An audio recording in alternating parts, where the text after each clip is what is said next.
આવી જ ઘણી બધી ધાર્મિક માહિતીના વિડીયો અને વ્રતકથા સાંભળવા આપણી ચેનલ ગુજ્જુ પરિવારને સબસ્ક્રાઇબ કરો અને બાજુમાં બેલ આઇકન જરૂરથી પ્રેસ કરો, જેથી આપણા દરેક નવા વિડીયો જોઈ શકો તમે સૌથી પહેલા. જય શ્રી કૃષ્ણ. આજે આ વિડીયોમાં સાંભળશું અધિક માસમાં સાંભળવામાં આવતી વાર્તા મા બાપની સેવા. અધિક માસના વ્રતનું મહાત્મ્ય દર્શાવતી આ વાર્તા તમને જરૂર સાંભળવી ગમશે. તો વાર્તા શરૂ કરીએ. નાનું એવું ગામ છે. ગામમાં એક ડોસો રહે. એ ડોસાને 3 દીકરા. ત્રણેય દીકરા નાના હતા ત્યારે જ એની માં મરણ પામી. એટલે ડોસાએ પૂરા લાલન પાલનથી ત્રણેય દીકરાને મોટા કર્યા. મા બાપ બંનેનો પ્રેમ આપ્યો. દીકરા મોટા થયા એટલે ત્રણેયને પરણાવી દીધા અને પોતાની ફરજ પૂરી થઈ એમ માની સંતોષ મેળવ્યો. એક દિવસ ત્રણેય દીકરાને બોલાવી ડોસો કહે, જો દીકરાઓ, હવે તમે મોટા થયા, પરણાવ્યા, પસ્તાવ્યા, હવે ઘરનો બોજો તમે ઉપાડી લો. સુખેથી ખાઓ અને શાંતિથી રહો. હું રહ્યો હવે ખર્યું પાન. ક્યારે ભગવાનની ચિઠ્ઠી આવે એની ખબર નહીં. માટે મારી ઈચ્છા છે કે ઘરની બધી જંજાળ છોડી ભગવાનની ભક્તિ કરીશ, દેવ દર્શન કરીશ. થાશે ત્યાં સુધી વ્રત જાપ કરીશ, ઉપવાસ એકટાણા કરીશ.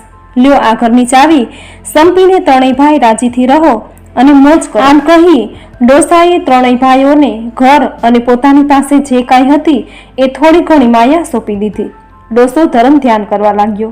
થોડો સમય તો બધું સારું ચાલ્યું, પણ પછી ત્રણેય વહુઓમાં મારું તારું ચાલવા લાગ્યું. મોટી વહુ તો ખૂબ કજિયાળી અને ઈર્ષ્યાળુ નીકળી અને આખા ઘરની શાંતિ ડોળી નાખી. એક દિવસ તો એવો આવ્યો કે મોટી વહુના કકળાટથી બધાય ત્રાસી ગયા. એ ત્રણેય ભાઈઓ જુદા થયા. ડોસાની આંખમાં તો આંસુ આવી ગયા, પણ લાચાર હતો. આમ પોતાનો ભર્યો ભાદર્યો માળો વિખાઈ ગયો. ડોસા તો ન ઘરનો રહ્યો કે ન ઘાટનો, એવી સ્થિતિ થઈ. થોડો સમય તો જાણે મોટા છોકરા સાથે રહ્યો, પણ પછી મોટાની વહુ વાત વાતમાં ગતકડા કાઢવા લાગી.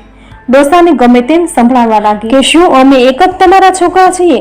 તમારો ઘસારો શું મારે જ કરવાનો? મારે જ તમારા વૈંતરા કરવાના? મારી સિવાય બીજા 2 છે. 4 મહિના દરેકને ત્યાં રહો તો તમારું શું બગડી જવાનું? 12 મહિનાથી અમારા એકલાના જ રોટલા તોડો છો. આવા ભયંકર શબ્દો બોલી. ડોસાને તો ખૂબ આઘાત લાગ્યો. મોટા છોકરાનું એની વહુ આગળ કાંઈ ચાલતું નહીં, તેથી એ લાચાર હતો. થાય શું? પછી ત્રણેય ભાઈઓએ નક્કી કર્યું કે બાપાને દરેક ભાઈ 4 મહિના રાખશે. એ પણ બહુ ચાલ્યું નહીં. સૌથી નાના છોકરાએ એક દિવસ ડોસાને કહ્યું, બાપા, મારી સ્થિતિ નબળી છે તો શું થયું? તમારે રોટલો અમને ભારે નથી પડવાનો, અમારે ત્યાં જ તમે રહીજો. નાની વહુ કહે, હા બાપા, તમારા દીકરાનું ઘર છે. આમ નાની વહુના આગ્રહથી ડોસો કાયમ માટે નાનાને ઘેર રહેવા લાગ્યો. એમ કરતા અધિક માસ આવ્યો. ડોસાએ નાના દીકરા અને વહુને કહ્યું, દીકરા, અધિક માસ આખોય નદીએ નાવું છે, એકટાણું કરવું છે, ભગવાન પુરુષોત્તમ રાયનું વ્રત લઈ કાયાનું કલ્યાણ કરવું છે. તેથી તને થોડી વધારે તકલીફ આપવી છે. જો તું રાજી હોય તો જે થઈ શકે. અધિક માસમાં મારે 30 દિવસ દાન પુણ્ય કરવા છે. તારી સ્થિતિ સારી નથી તો હવે શું કરવું? નાની વહુ કહે, બાપા, ભગવાનનું નામ લેવું, વ્રત નિયમ લેવા, દાન પુણ્ય કરવું એ તો કરમ ધર્મની વાત. એમાં આડો હાથ થાય નહીં. તમારે સુખેથી ભગવાનનું નામ લ્યો, અધિક માસ નાવ, દાન પુણ્ય કરો. અમારાથી જે કાંઈ બનશે તે ફૂલ નહીં તો ફૂલની પાંખડી અમે તમને આપીશું. માટે સુખેથી આનંદપૂર્વક ધર્મ ધ્યાન કરો. ઘરના માવતરની સેવા કરવી એ તો છોકરા વહુનો ધર્મ છે. આમ ડોસો રોજ નદીએ નાહવા જાય છે. વહુ ઘરમાંથી એક કપડાનો કટકો આપ્યો છે. તે સ્નાન કર્યા પછી ડોસો પહેરે, ભીનું ધોતિયું લઈ ઘેર આવે. દેવ દર્શને જાય. વહુ કાંઈ ને કાંઈ જે મળે તે ડોસાને આપે. ડોસો રોજ એમાંથી દાન પુણ્ય કરે. આમ અધિક માસ પૂરો થયો છે. ડોસાએ વહુને કહ્યું, વહુ બેટા, આજે છેલ્લો દિવસ છે. પુરુષોત્તમ ભગવાનના વ્રતનું ઉજવણું કરવું છે, બ્રાહ્મણો જમાડવા છે, દાન પુણ્ય કરવા છે. કેમ કરીશું? વહુ કહે, બાપા, તમારે ભગવાનનું નામ લઈ નદીએ નાવા જાઓ. ભગવાનની મરજી હશે તો સૌ થઈ જશે.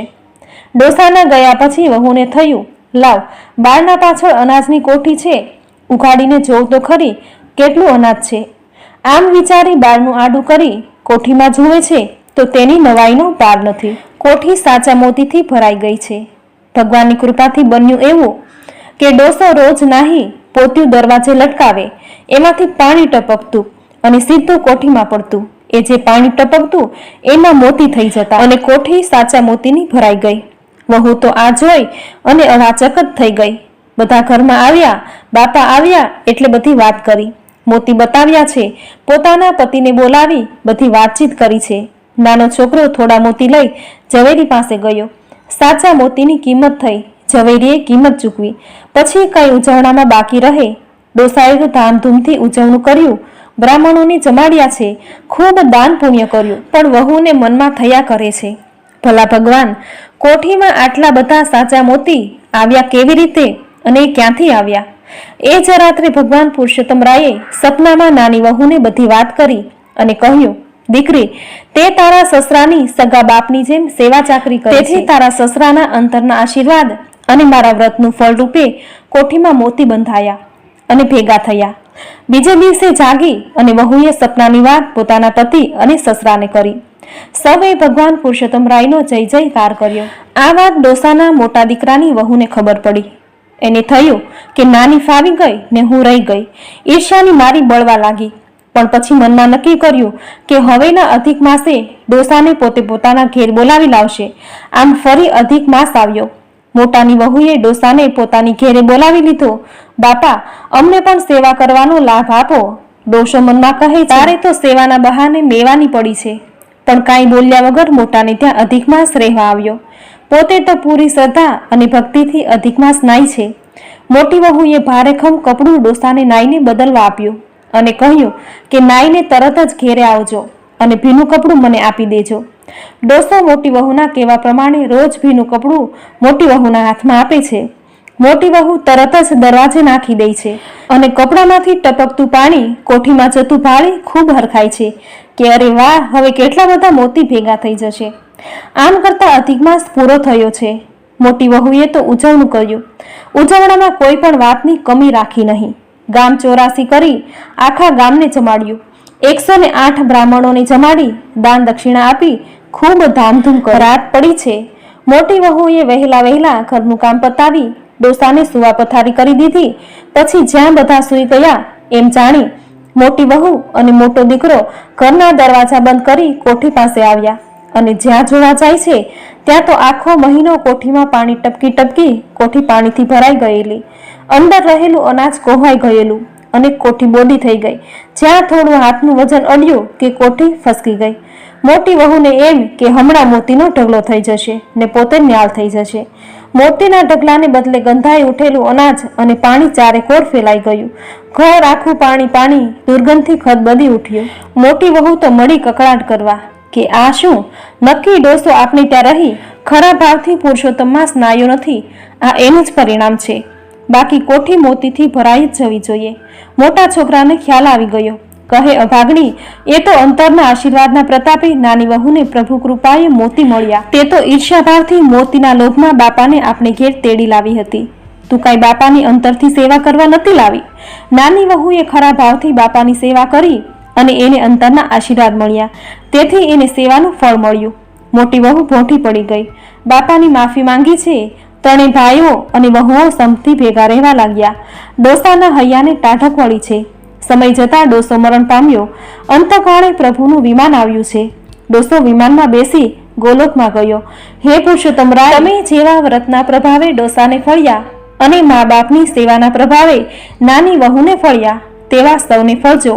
તમારું આ વ્રત કરનારને, વ્રતની કથા વાંચનારને, સાંભળનારને, કહેનારને સૌને ફળજો.